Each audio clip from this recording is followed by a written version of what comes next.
This CIS Shuffle, as predicted, has extended far beyond the CIS region. Earlier this week, Friberg was released from NIP. After many years of poor showing and quite inconsistent form from NIP, they finally decided to let go of one of the original 4 members, and that member was Friberg. He ended up getting replaced by a player called Rez. Rez will be familiar to you if any of you have regularly watched King of Nordic. NIP got Rez from Epsilon, the same place that they got Draken from. It's likely that Draken put in a good word for him, and he's been doing pretty well on the roster so far. But this is old news. Friberg being released from NIP means that there's no longer a need for a contract buyout. He's essentially free to join whatever team he chooses and has no contractual obligations to NIP anymore. We're not sure if he's going to continue playing Counter-Strike, if he's going to do something similar to what Sponge has done. Friberg has tried his hand at a bit of expert analysis, and it'd be interesting to see if he does a bit more. Wouldn't it be interesting to see him on a panel with Fiflaren? In similar news, Mistu has been released from LDLC. He's been benched for a little while after Devil came in to replace him. Since then, Mistu's been pretty quiet and we're not too sure what he's going to do next. Despite being benched, he actually had a pretty good performance on LDLC. It's possible we'll still see him in the top 30 team. Otherwise, we'll probably see him as a star player on a lower tier team. Playing with the likes of Existence and Maniac has probably taught him a thing or two. This experience could prove invaluable to a lower tier team, in much the same way that Existence leadership skills was useful to LDLC. While these changes are unlikely to be directly related to the Na'Vi shuffle, you never know what could happen. We've certainly seen stranger lineup changes than this, such as kicking Keo for Devil.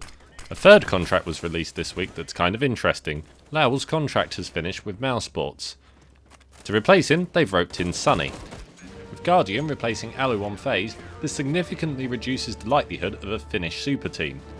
It's possible Allu will simply replace Sunny on Penta, but this is just speculation. We really don't know what he's up to yet, and joining Penta would be a significant pay cut.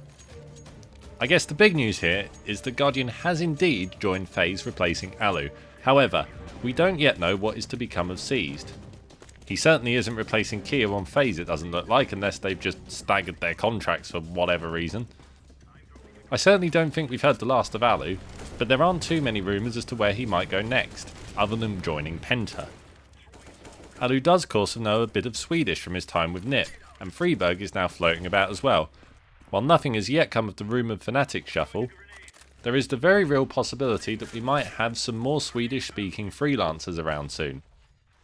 Also in Europe, we've heard that Magisk Boy has been benched by North. This kinda came a little bit out of the blue. There were rumours that maybe North would have a lineup change, but it wasn't really the big news. The whole thing ended up being a bit overshadowed by the Na'Vi lineup change. Magisk has been on the lineup of North and previously Dignitas for just over a year now. Before, he was making a name for himself as a young emerging talent. Since being on North, he has made quite a name for himself and has truly proven himself to be a world-class player. It'll be interesting to see what the future holds for him now. Currently, it is rumoured that either Valdi of Heroic fame or Mertz from North Academy might be his replacement. A few top teams such as Fnatic and Envious have started up these academy teams. The idea is they basically have 5 reserve players on tap at all times. The organisation can freely swap out any of their main 5 with any of their reserve 5 and still have the reserves playing at all times and developing their skills. And if they earn a bit of prize money from the tournaments they play in at some point along the line, well, that's certainly no bad thing now, is it? Hopefully it won't be too long before we see what North has in store for us, and we can see who the new 5th player is. To finish off, I want to talk briefly about a topic I don't usually touch, and that is NACS. DaZed, Swag, AZK and Steel, not the Brazilian one, have all been unbanned. Or at least they have from ESL sponsored events. The Valve ban will still prevent the players from playing at majors. Many people are hoping that they'll form a team with a smaller organisation that is happy for them to only compete in ESL events.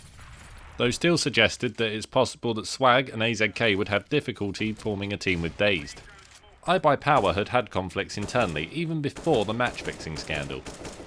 This had led to some members of the team originally wanting to kick DaZed.